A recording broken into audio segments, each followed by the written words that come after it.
All right, welcome everybody to this week's community call. It's a NIM community call. It's a very prestigious event, as you know, and this is the 13th of February. So actually, it's almost Valentine's Day. Casey, how do you feel about spending almost Valentine's Day with Sudo? That's true. Thank you for reminding me that tomorrow is Valentine's Day, actually. It's very good. You're welcome. I got you. I got you, buddy. All right, so we're going to talk about something really interesting today. It's a call that I'm looking forward to a lot. We're talking about Web3's. We're going to be talking about Web3's metadata problem with Casey Ford, who's a research editor at NIM. You may have caught him on a previous community call. I can't remember what the topic of that was. Do you remember, Casey?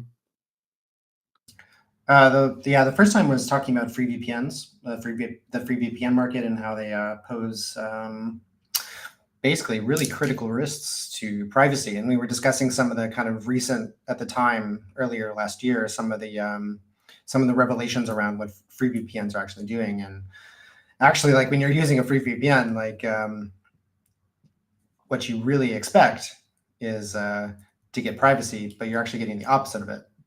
You're basically installing malware on your system that's exploiting all your metadata.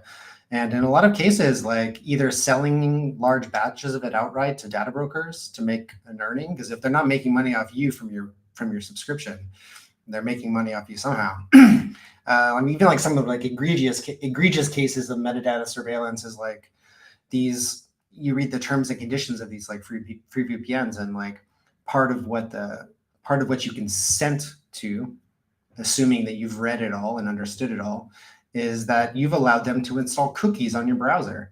Cookies provided by a third party, which they call partners, like cooperating partners, which means what? Anyone essentially they've signed a commercial contract with to exchange information. And all of those cookies report directly to, not even to the VPN company, they report to the third party things you're doing. So That's pretty crazy. Yeah, disabling third-party cookies is in general a good idea in your browser. So just maybe you can go to your browser settings and do that now. But your VPN placing those on your machine is pretty crazy. Yeah, so folks, NIM VPN right now is free. So just saying, you maybe want to use something that provides actual privacy instead of the free VPNs that are out there. Again, I think you can still find Casey's blog post on free VPNs. Actually, was it a series or was it not as? Yeah, it it is was part of a series. part of a series. That series will continue this year once we get this launch out of the way. And we're starting like a number of new research projects at NIM. That is still one of them, but this other one, which I'm kind of working on a lot lately, is about metadata in general and what metadata is used for. And this is a natural extension of the free VPN series. So we're going to see these kind of things rolling out as the research gets underway. Excellent. And then that brings us back to the call. We're getting ahead of ourselves. So I would like to thank everyone for joining us today. Absolutely lovely for you to be here with us. We're going to be talking about just that. So a Web3's metadata problem, as I mentioned earlier. And as usual, we're keeping a close eye on both the Twitch and YouTube live chats. If you want to leave your questions there, we're going to be we're going to have a Q&A at the end, or if your question is very relevant to what we're talking about at that specific time, then I'm going to pick it right up. Or if you don't want to log in with your YouTube account or Twitch account to preserve your privacy, you can also go to the NIM Matrix server and leave your question on the general chat. Now, with all of that said, let's start with the basics, Casey. We've heard definitions from a bunch of people on these calls already of metadata. Metadata is a pretty important topic when it comes to NIM. Obviously, I'm not even going to go into the reasons. First, I want to ask you to start with the basics for those who may be new. What is metadata and why is it important? When you talk to someone on the street, like when I talk to like my parents or something like that to explain like what I do and who I work for, and I say, oh yeah, we're protecting your metadata. I imagine, and I know firsthand, and probably lots of you have gone through a similar kind of thing talking with people, that like this term sounds innocuous. It sounds overly technical. It sounds like trivial pieces of information sitting somewhere. It basically just means, in following the term meta, it means data about data. So basically any kind of digital information, any kind of digital asset has metadata. That could be a visual file that you've like a picture you've taken on your phone and saved on your computer. Like, let's assume that you've like password protected the file, or you've made the file encrypted, but the metadata about that will escape encryption, or what we sometimes say, it leaks from encryption. So metadata in the case of a basic visual file, even if it's at rest on a disk, will include things like information like when the file was created. It might include the size of the file. It might include the file format, whether it's a JPEG or something else. Even if you can't see the picture, you see things about it. This is particularly the case with, and this is mainly what we're concerned about at NIM and in the conversation today, is not necessarily data at rest, but data in transit. So when we make a connection online, when we send an email, when we send a message over Signal or some other private messaging application, anything that goes in transit over a network is going to leak metadata. So the question is, why is that important? Why should we be really concerned about this leakage? What could be read from it? How can it be used in ways that we may never know? And so, like, there's a long story about this. Like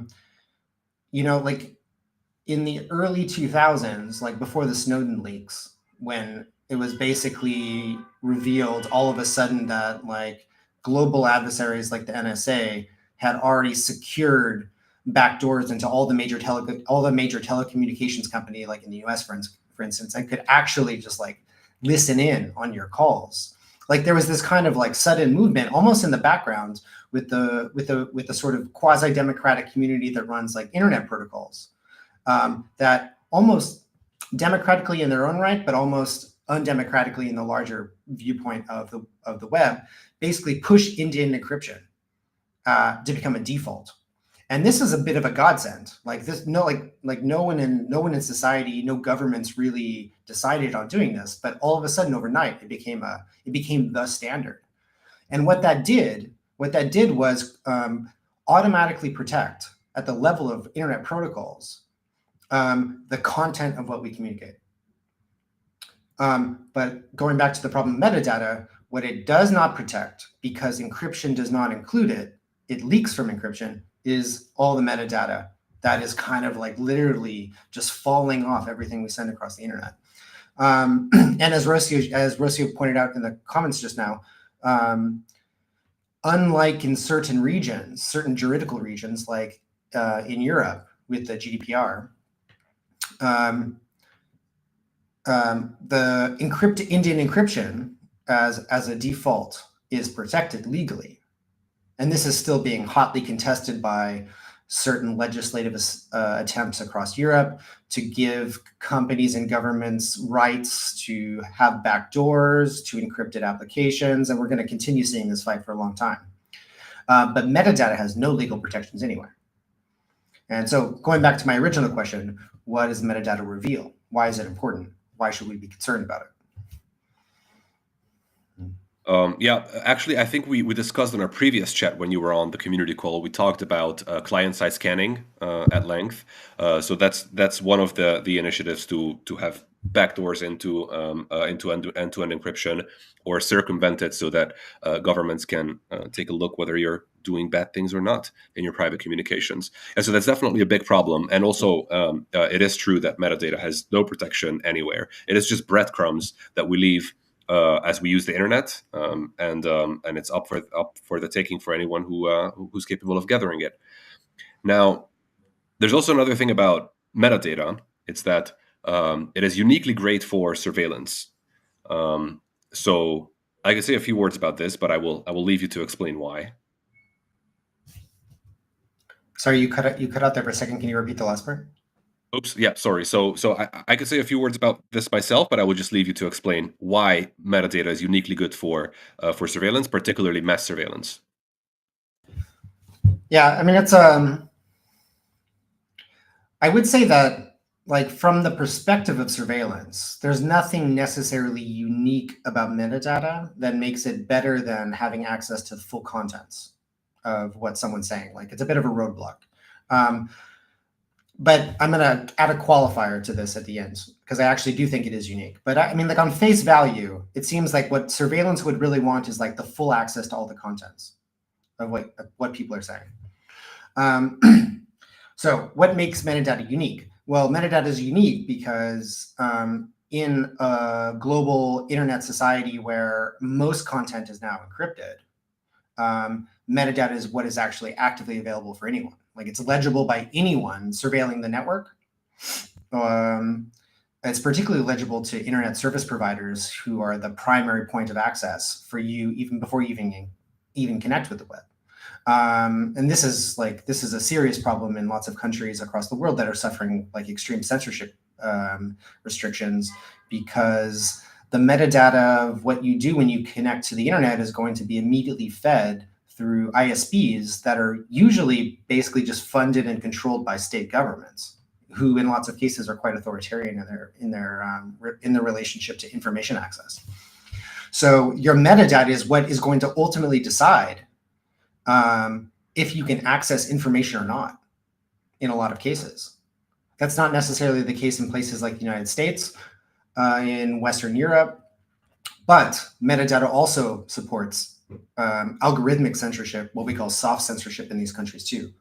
But going back to Sudo's specific question, is what makes it so amenable to mass surveillance efforts? Since our concern in NIM is really, one of our core concerns is, how do we stop like the invasive practices of surveillance that are affecting all of us?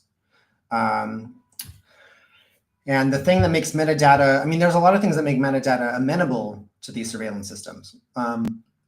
The one is that their metadata is very lightweight. It doesn't take up much. It doesn't have, the data is not huge compared to you sending a, let's say, a 100 megabyte folder of images, which would then need to be processed by surveillance systems in order to determine whether or not, like, what you're doing, whether it's relevant to a surveillance effort. Metadata, on the other hand, is quite light. So large amounts of it from you and from everyone can actually be processed by finite computing systems.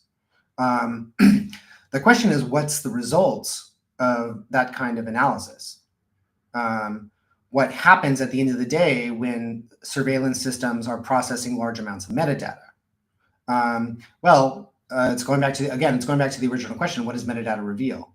Well, the more and more metadata you put into systems, into computing systems, the more patterns are going to be revealed. And what we're seeing right now, and this is why I think that NIM really wants to push this research agenda, and by research agenda, I don't mean just doing like scientific empirical studies about like what kind of metadata leaks are happening across Web3 or Web2, the apps we use every day. It's not just about speculating on vectors of attack for the future. It's about trying to communicate to people that the basic things they do online every day as part of their like essential life are making them vulnerable to a threat that now affects all of us. And we're at a very specific turning point in history. In the history of information technologies and digital technologies and cybersecurity technologies. Probably the last big event was the Snowden revelations, where the big global adversary of the NSA was revealed. End-to-end encryption was an almost immediate attempt, and in a lot of ways, a big resolution to the problem of that global adversary. But that global adversary is now resuscitating itself by virtue of AI, digital metadata surveillance, but that's possible because of a technological change, and that change is the emergence of AI systems. So what makes AI such an efficient, what makes AI so important for surveillance is that it can, unlike human managed data analytics, AI can process massive amounts of lightweight data, which means that the more metadata is fed into these systems, the better patterns these AI systems can actually reveal. And in the case, like in both cases, surveillance is just looking for patterns and noise. The noise of a network would be defined as all of the pieces of information flowing through it that don't pertain to what it's looking for. where the pattern needs to be pulled out of the noise in order to reveal, for instance, who you're communicating with, or at what points in time are you talking. These are patterns. Well, it's very difficult for human systems to do this. Human systems can if they have a lot of money, if they have a lot of funding like the NSA does. But AI systems can do this quite cheaply. The AI systems are very expensive to build, as we've kind of seen with the idea that the biggest AI producers like OpenAI and Google and Apple and these proprietary big tech whales, they're the only ones that are going to have the funding adequate to it. But something like DeepSeek, I think one of the narratives around DeepSeek is that if it's true that we can actually develop just as good AI systems with less money, one possibility that we need to consider is that as these AI systems become more distributed globally, what we're going to be facing as a society, and this is not a critique of AI in itself, but we have to accept the consequence or consider the consequence, that as AI systems become more distributed, so will surveillance capacities. Because at their base, AI systems are surveillance systems.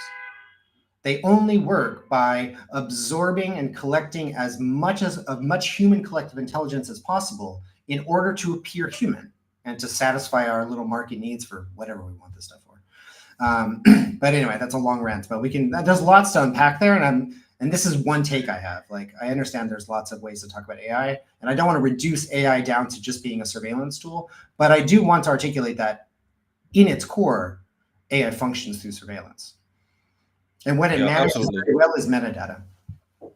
Absolutely. Just to add to your point, metadata is not only light, it's also really well structured. So if you take a bunch of communications and you look at their metadata, right? So it's going to be a table with information formatted the same way. It is ripe for the taking for machine learning algorithms. This is why at mass scales, like Casey said, Harry made this point earlier. I can't remember if it was a community call or a private conversation, but he made the point that metadata is actually way preferred for mass surveillance over, like Casey explained, over the actual information of your communications, because it's way easier to process and get those patterns out from at scale. Now we defined. Sorry, go. Yeah, there's an important point there, like that. Like the content of our communications, like assuming you're surveilling like an entire population of 100 million, 200 million people, that's a lot of content to go through. And like, what does that content look like from a surveillance system? Like, the example I gave earlier was like going through someone's entire photo album. Like that requires a certain degree of human interpretation to decide whether or not two people in a photo are, for instance, known to each other, whether they're acquaintances, how often they meet, what is the relationship between them. It could be arbitrary. And it's true that, like, I think that AI systems can also function with drawing those kinds of relations and correlations. But with metadata, it's reduced to the data itself. And that makes it like highly legible by a machine. Like in a way, like metadata is the information built for machines, which means that surveillance is also passing more and more to the side of machinic learning rather than human decision. I don't know if that's good, but that's where we're at. And so we have to pose lots of social and political questions to the technology that we're giving birth to, especially because that technology is being used not just by the biggest surveillance systems the world has ever seen, like with the NSA, but is also being given to like lots of basic companies to just surveil us for their own profit motives. And so I think the biggest thing we need to think about surveillance is we need to stop thinking about it as like spy agencies. We need to think about it as like a global system of really of diverse and decentralized actors. And one of those underlying motives is profit. So this is why I really like the global thesis of surveillance capitalism, like destabilizing the idea of surveillance from the authoritarian state and seeing it as like a mechanism by which capitalism continues to perpetuate itself, but by gaining access to our personal private lives, which I think we should start rejecting, and how we reject that is a big thing. It's a big question. Yeah. Also, surveillance, another perspective on surveillance is that it is an affordance of the internet. It's there. The opportunity is there to surveil, and it leads to immense amounts of power and wealth if you do so. Like information is power. The entire like Google business model is now what basically runs the world, right? A multi-trillion-dollar company at this point, and it's all based on surveillance. The internet itself leaves this affordance open for anyone large enough to conduct that surveillance because of those metadata crumbs that we leave everywhere. And then it's basically up to us to remove this affordance, right? To not to disable surveillance from a technological perspective. Yeah, That was a that phrase sorry. is Go. that I really like, and that phrase is very interesting because like we've been telling ourselves this for at least 100 years, that knowledge is power, right?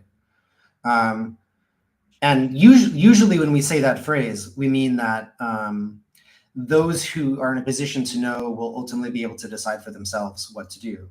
But actually, so it means like don't be ignorant. It can mean be aware of what's happening in the world so that you can actually have a say in it. But actually, knowledge is power in the sense of also being insecurity. What people know about you, about all the micro details of your lives, can be used to also exploit you. And this is, I think, the lesson of the private age online. This is the lesson of anonymity. It's to have more control of our own lives by reducing the amount that people know about us when those people are actually threats. I think with that we laid down the foundations for this conversation pretty well, for what metadata is, what it means for surveillance, and what surveillance is, and why you should care. We touched on all of those things. There's one more sort of cornerstone definition type of thing that we should cover. I think which is going to be important for this conversation, which is what is I can say this. What is pseudonymity? What is anonymity? And what is the difference between them? Because I think this is kind of confusing for a lot of people, and maybe it's worth defining these terms. Yeah, that's an important distinction, like between anonymity and pseudonymity, not pseudo-anonymity, which would be like false anonymity. Although maybe pseudonymity is also kind of false anonymity. Like the word anonymous in at least in English comes from Latin, which would mean the having no name, or maybe it comes from Greek. Sorry, I'm not a classicist. I think it's Greek, but yeah, please correct let me me. double check.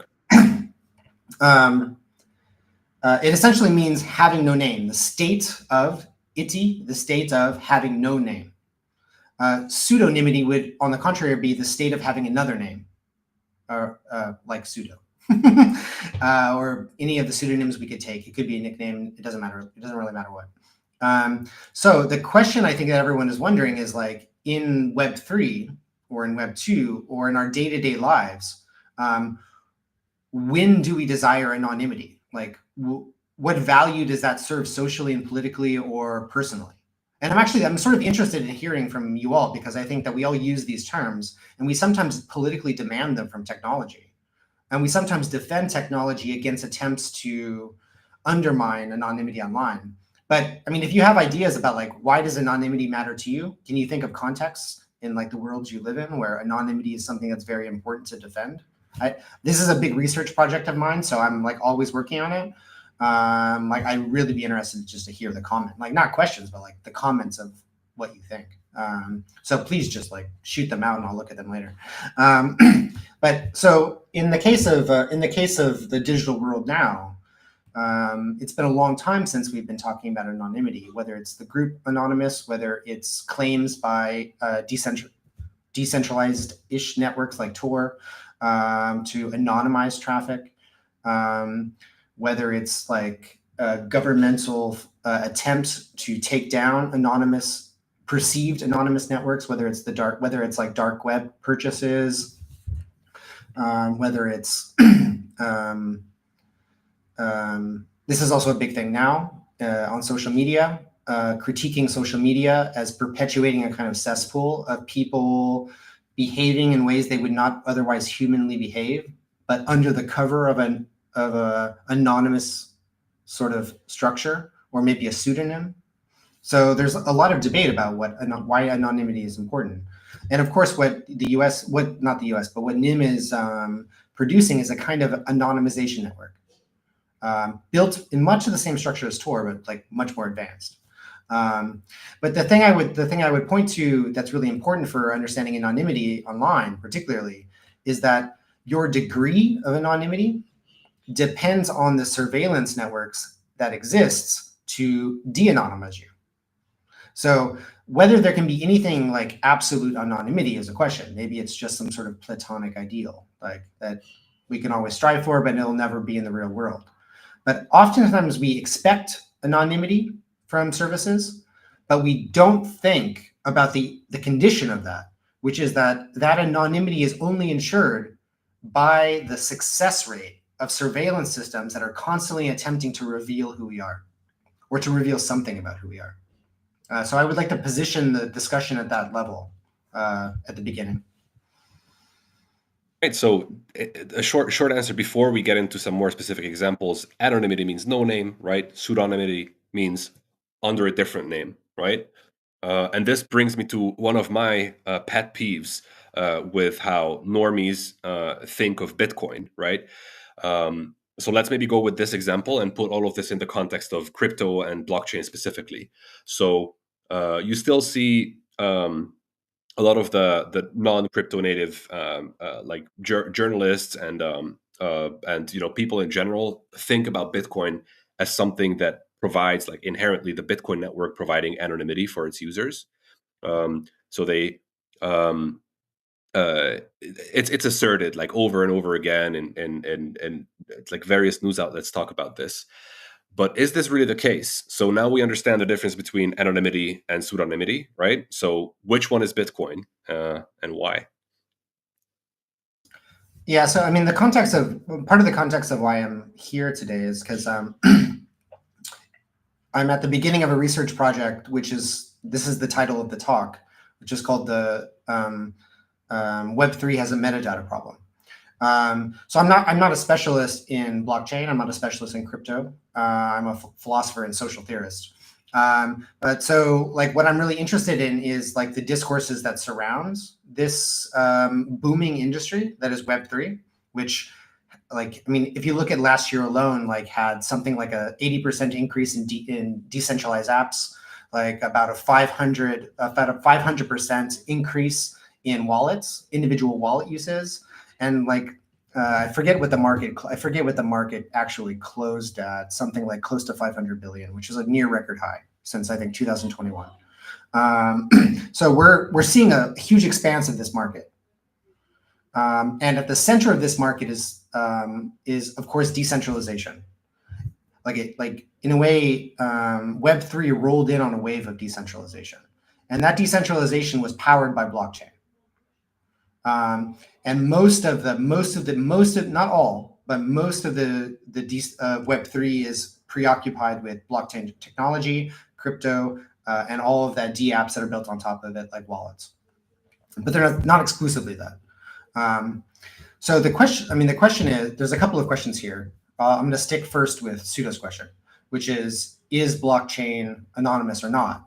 Because there's clearly a certain kind of cultural perception, and a lot of that comes from like reactionaries, like people in government regulations, crypto skeptics who say, oh, there's a huge danger to this technology, especially the financial system that sustains it, or that's built on top of it, that anonymity will sort of fundamentally undermine not just like the order of fiat capitalism, but like our ability to regulate crime. Our ability to regulate illicit activity.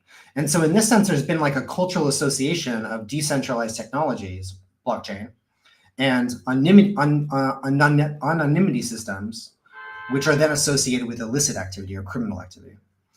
But it's a weird association because, in fact, there's nothing about blockchain technology that is anonymous. with a few market exceptions, right? With a few market exceptions that come after the fact to deal with this basic fact, which is that in the design of blockchain, privacy and anonymity were not defining features. Like if you read the Bitcoin white paper, the word anonymity is never mentioned.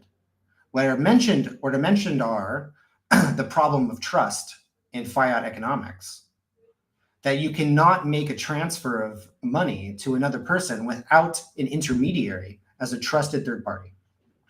Sorry, go ahead. I will add some context to this though, because if you look at Satoshi's conversations on the Cypherpunk mailing list and the forum, he did mention anonymity and general privacy as something that that would be important for Bitcoin, but it was technically not as easy as it is today. So a lot has happened in terms of cryptography since the when was it 2008 since the Bitcoin white paper dropped, and one problem at a time. So decentralized real money first, and then privacy. This was the approach. So privacy was never actually added to Bitcoin. It is still a radically transparent blockchain. You can see all transactions that people make on it, right? And this is also true for the vast majority of crypto assets and chains that we have. An exception being Monero, Zcash, and then not many else, right? Sorry, I interrupted. Go on, Casey. No, it's a good interruption because it's interesting. Like there's the discourse at the level of the white papers and like the discourse at the level of what the first blockchains were structured as.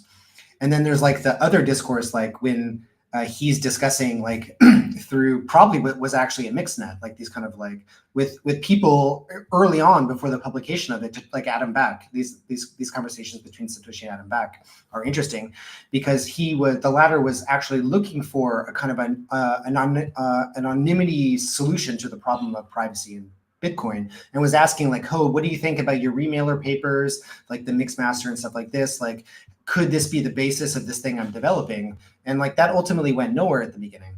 But I think with Monero and Zcash and these sort of decentralized solutions to the problem of anonymity on blockchain, what that shows is the problem exists, and that we need to take it seriously. It's another question of whether they work.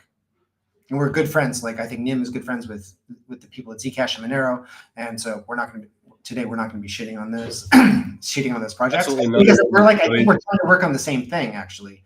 And I'm a non-market person, so I prefer to have colleagues on a political project rather than competitors. But that's just me. To be very clear, both Monero and Zcash are absolute OGs, and we love them. So Harry's big friends with Zuko. That's for a reason. Obviously, we're basically in the same space trying to solve different sides of the same problem. Transactional privacy is one problem, and then your network level privacy is another. But we do know about each other. We work with each other. You saw both Zcash and Monero integrations in the past. Using the mixnet, and yeah, so they are absolute OGs. Moving on a little bit to this metadata problem that Web3 specifically has. So we did define metadata, right? What it is and why it's such an excellent tool of surveillance.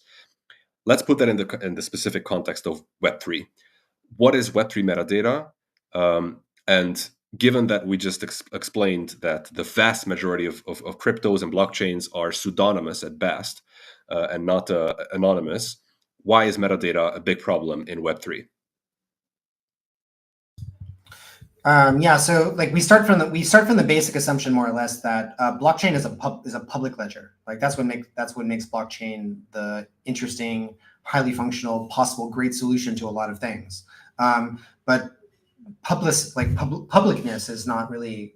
It's hard to move from publicness to privacy, for instance, which is also a problem in Web 2, Web 3, Web 1, Web 2, Web 3. Like metadata exposure, surveillance. These are problems that extend across the entire web experience, and that problem is getting worse.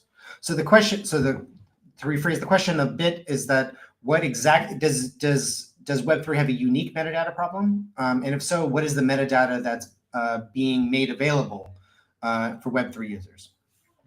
So let's take just a basic example. Like there's lots of different types of metadata in Web3 and on blockchain. So there could be metadata for smart contracts that's quite different than metadata for basic coins, just the presence of a coin. NFTs have their own sets of metadata that are unique. But let's just focus on one, which is like transactional metadata. So let's say you make a transaction with someone, which you assume to be anonymous from a wallet, let's say MetaMask or something like this. The metadata of that is going to be a number of things. First, it's where you sent the money from, which will mean an IP address that is associated potentially with your pseudonym on a wallet.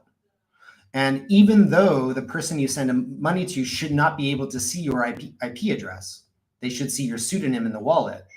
That's the whole principle. There's the problem of whether or not that could be revealed in other ways. Then there's the metadata of the transfer itself, the metadata of the tokens, the metadata of the amount, all recorded in public ledgers. All of that metadata has risk values. Like I was saying earlier, anyone who could potentially know something about you in the world of finance, like how much money you have in a bank account, your transaction histories, who you send money to, in what quantities, at what time periods are money transferred. All of this can be used essentially for the basis of really successful attempts at fraud. And fraud is something it's not unique to Web3. Like it's all over the place in the world of finance in general. Like fraud is a phenomenon anywhere there's money. But we should not think that fraud is something that we left behind in the world of fiat. I think there's a DApp register report from 2024 estimates something like close to $2 billion in fraud just in the year alone across Web3. Like, Yeah. Statistically, what does that mean? Like, that's about 5% of transactions. Like, it's small, but it's still a real thing, and that can affect people's lives if they're not careful. 5% of transactions is absolutely huge. And just about fraud, real quick. Anybody in the chat, I need to basically, double check my numbers on that, but I don't think I'm totally off. anybody in the chat or in the audience will know about fraud, because as avid Telegram and Discord users, we get about 785 DMs from various scammers. Some impersonating me on Telegram. I never send a DM first unless we already have a history. I will always tag you in the NIM main chat and ask you to send me a DM. And that's true for all the other team members as well. So stay safe out there. But yeah, fraud is very real. I would say that it's probably more real in the crypto space than elsewhere. You get bombarded if you're active in this space. You're bombarded with attempts of varying like sophistication of fraud, right? DM sent on Telegram, that's not very targeted, but what targeted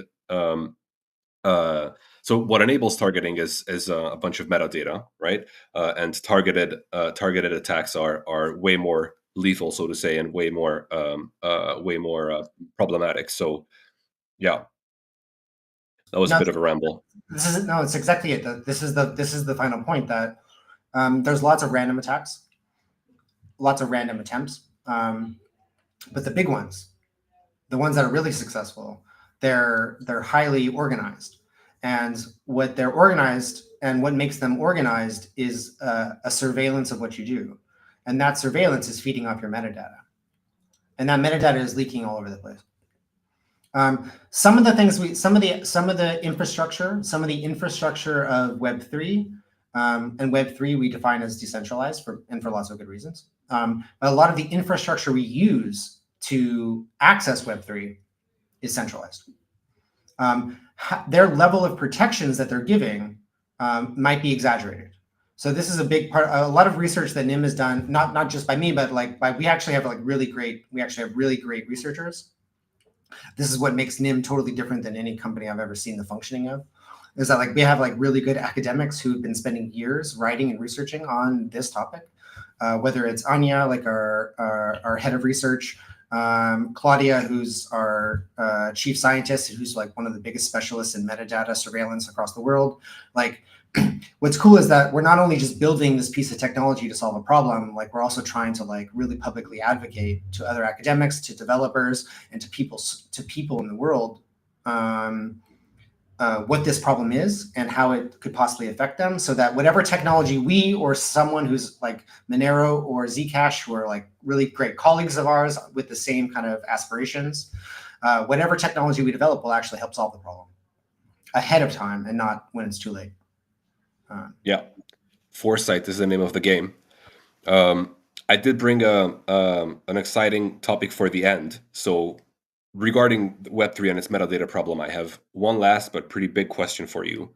So like you just explained, and also mentioned some of the names, we've done over the past probably decades a lot of research, writing, and all kinds of work into the specific question and problem of metadata. And we built this network, the NIM mixnet, right? Um, and then based on that network, we're releasing a VPN soon, which solve metadata leaks on the level of the individual, right? So if you use an VPN in an anonymous mode, then your metadata is protected. So why then do we care about the rest of the crypto space and its metadata problems? Why do we care? Why does NIM care? That's a good question.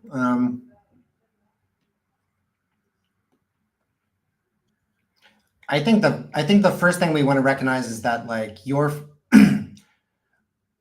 everyone's personal information, whether it's like you communicating with a friend, you communicating with other activists, trying to organize against like some sort of oppressive system, you just trying to send money like in a private way, which crypto is increasingly being turned to as the means to accomplish that, in light of all the state sort of controlled financial systems across the world.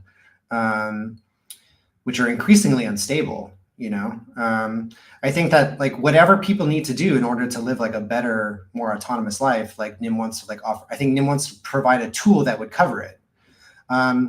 Like tools like Monero and Zcash are limited in a certain respect because they're concerned about protecting crypto transactions. But I think the tool NIM's built can both do that, and also with other tools, with other chains, with other private coins, but also it can protect any form of communication, no matter what it is, as it passes through the public web to the public web.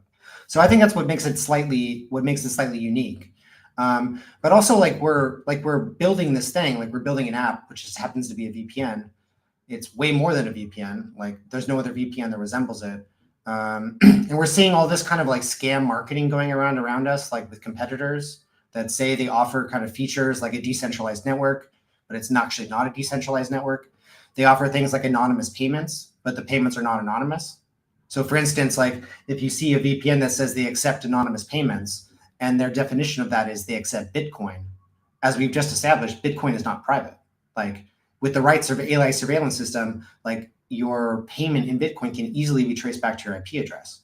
It just depends on this. It depends on the quality and scale of the surveillance system. So like we're trying to be honest with people, with consumers about what we're offering, but we're also sort of like struggling with like a market of like false claims that all relate to anonymity and like whether or not these things can actually protect you. So we're trying to be careful about this, like because someone might choose a decentralized VPN and then get the opposite of what they bought, like a centralized one with linkable payments. I don't know. So there's lots of reasons why we care, but I would say that this is these days, while we're launching like the product for the first time to a market, these are often the conversations we're having. Almost exactly 1 month from now, ladies and gentlemen, the NIM VPN launch event is happening on the 14th of March. So the rubber hits the road, as I like to say. All right, that was really excellent, Casey. Thanks for this chat. It was very revealing and interesting. But I have to move on to something else now. So, ladies and gentlemen, totally different topic. I just wanted to bring this in because I wanted to grab the opportunity to talk to you about this. Recently, we launched 3 new NSL missions. Now, for those of you who may be new, first of all, welcome. NSL is the NIM Squad League. It is a framework which allows community members to contribute in all kinds of ways. You can write things, you can manage community channels, you can translate things, you can build applications for the NIM ecosystem and more. So this is the Squad League, and we just launched 3 new missions. So one of those is visualizing the mixnet in action. Which is actually a really exciting one. So I'm looking forward to seeing your submissions there. The other is about it's a pretty serious research project into internet censorship. So this is available for all NIM community members.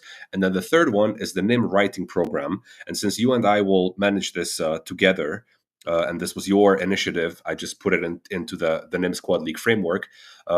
I wanted to take this opportunity to talk about it a little bit and maybe give some extra info to the audience as to what it is, what our goals are with it, and what they can expect.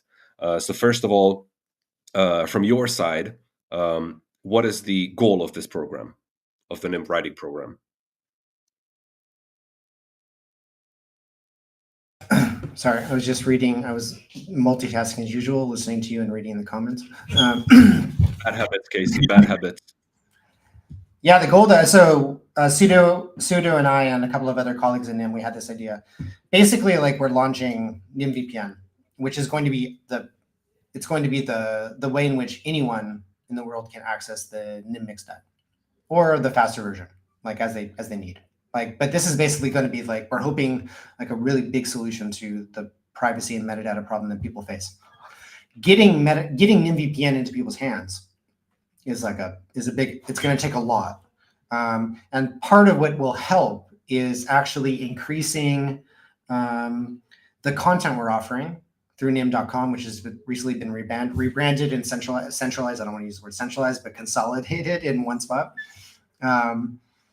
And content is, I hate the word content. Like I'm talking like concretely about like pieces of writing that explain how technology works, not just NIM's technology, but how privacy technologies in general work. That could be a private browser like Brave. It could be a proxy server. It could be lots of things. And there's a long list of these things that people need to have really good, thought out, explanatory, objective explanations of. But as a team, we can't do it. We can't do it all. Like we can do really core things, but we actually need a lot of help.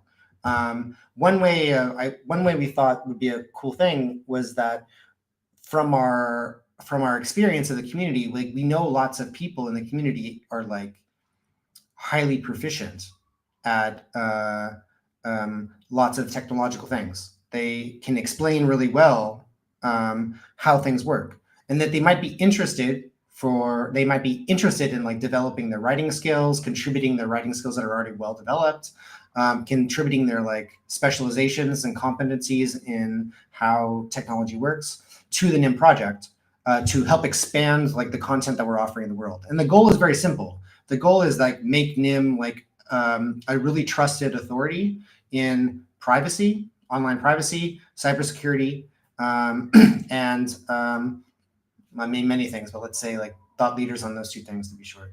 But so that's the goal of the program. The goal of the program. Excellent.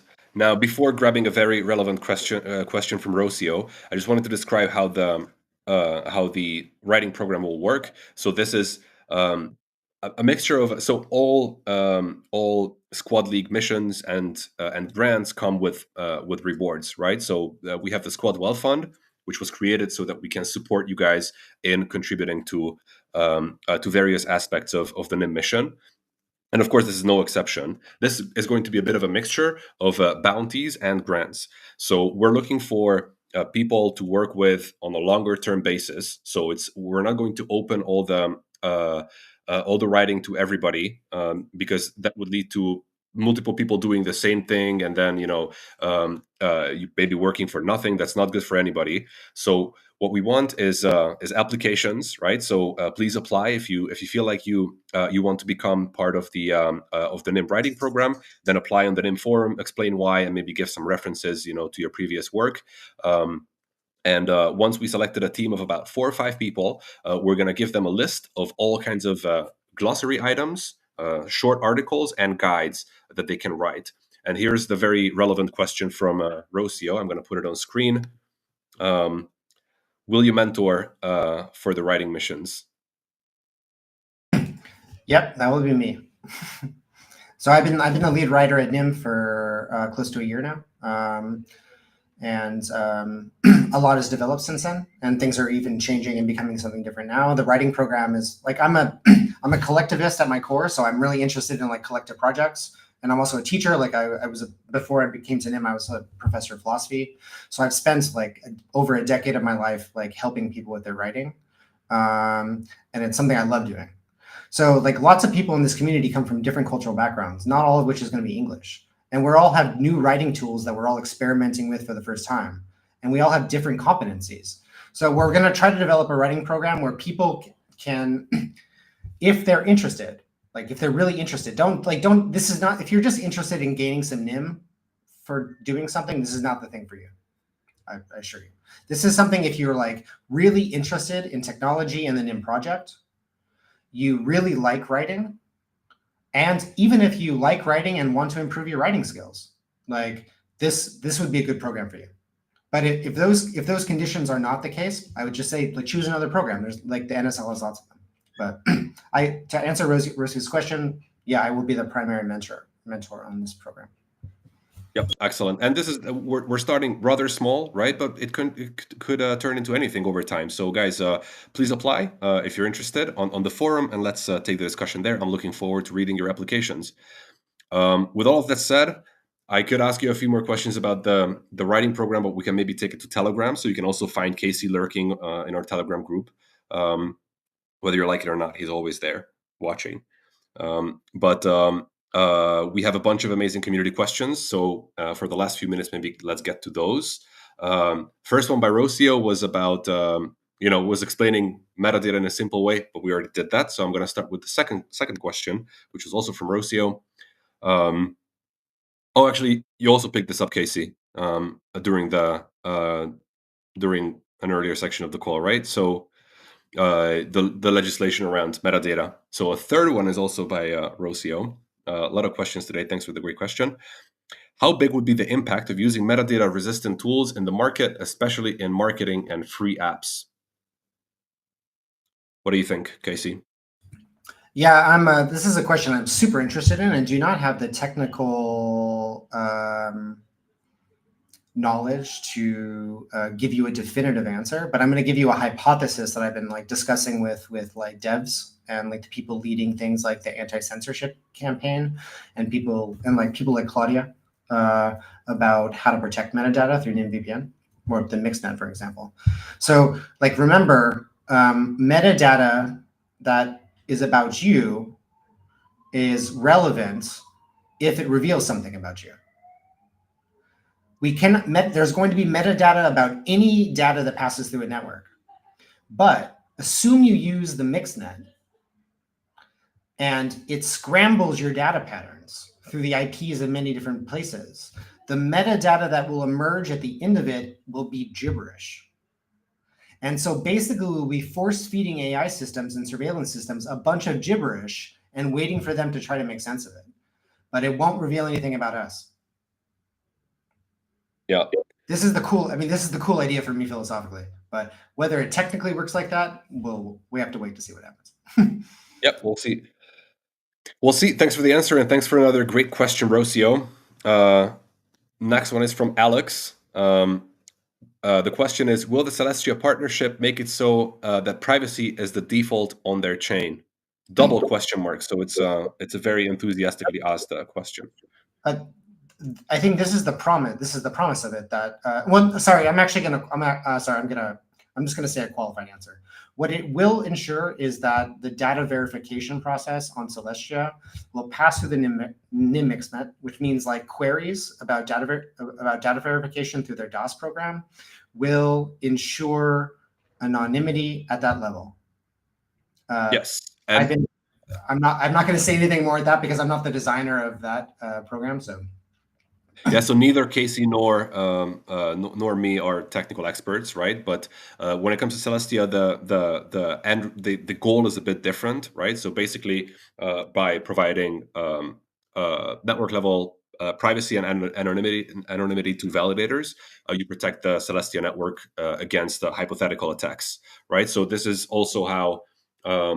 Or it shows how you can get, in some cases, like extra results. So privacy is not just about staying private and not sharing your information, but also about protecting you as an individual, and also systems like Celestia's chain against different types of attacks.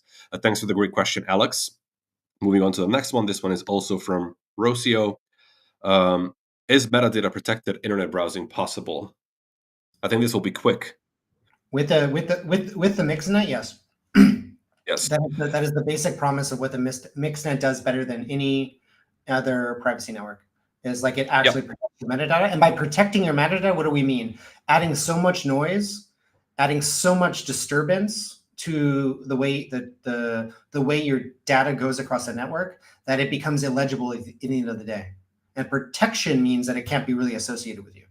But I think there's two parts: lack of association, unlinkability, and also attacking AI systems with garbage. So Yep. Garbage, the new attack vector. You heard it here first, ladies and gentlemen. Thanks for the great question, Rocio. Thanks for that answer, Casey. Next up is from Jason. Thanks for the great question.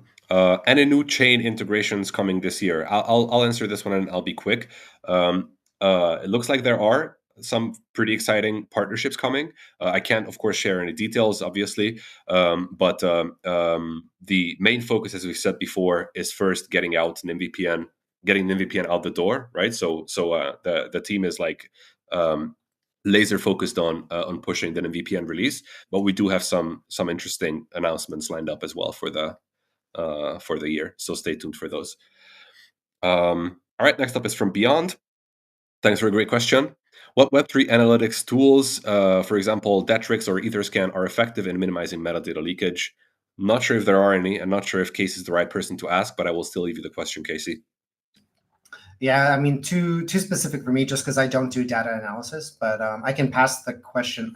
In this case, I would pass the question on to our data and analytics team, the people who kind of really specialize in this kind of research. So I can pass the response back on Telegram, for instance. Yes, I also can't even begin to answer this question. So let's move on to the next one. Also from Beyond. Thanks for another question. Does the transparency of the blockchain, where all transactions are open, contradict the concept of metadata privacy?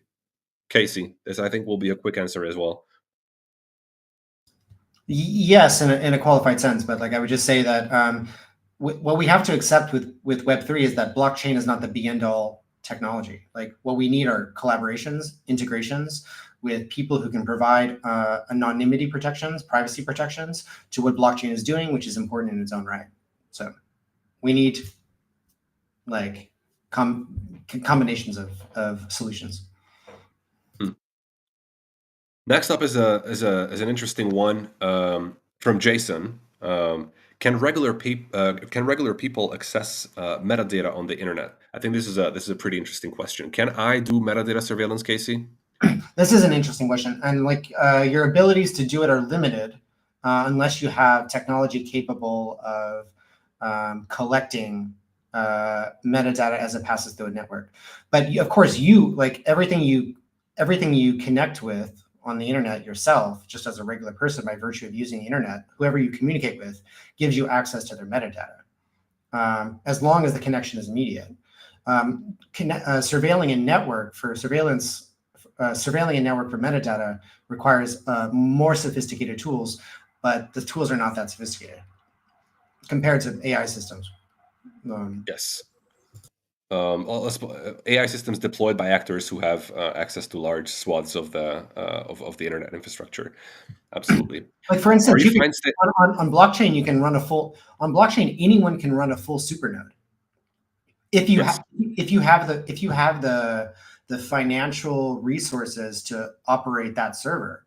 You can have access. You can on your own system have access to the entire blockchain. That's the whole. That's It's the a whole full principle. node. Yeah. That's a Yeah. full node. That's the whole principle of the system, and those full nodes can surveil the entire transactions of the entire chain. Like nothing about blockchain was built to prohibit that. In fact, like that's actually a security enhancement when it comes to like the public ledger. Um, but it's not a security enhancement when it comes to privacy. Those are two separate Yeah. things. Those are actually intentions, so they are two sides of a spectrum, or like a, what do you call it? Not a spectrum, but an axis. Like you can have one, but not the other. Two, Anyways, you get what I'm saying. two sides of the same coin. Yeah, exactly. Are you fine staying over a few minutes because we have another couple of questions which are pretty interesting? Yeah, sure. Yeah. Okay. Awesome. Thank you.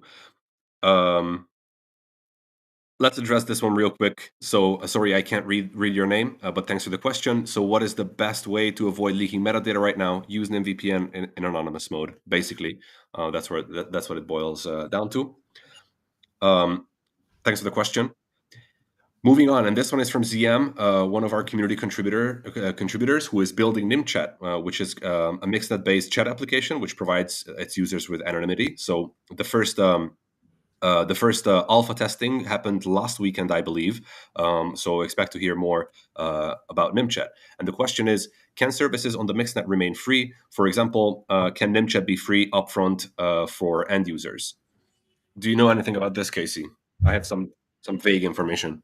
I mean, I think neither Sudo or I could make any sort of commitments about what free access to the mixnet will look like after the launch of new VPN. But I would say that these are conversations that are happening like across the team, and we do recognize like the value of like the mixnet as like a public good. I think, Yep.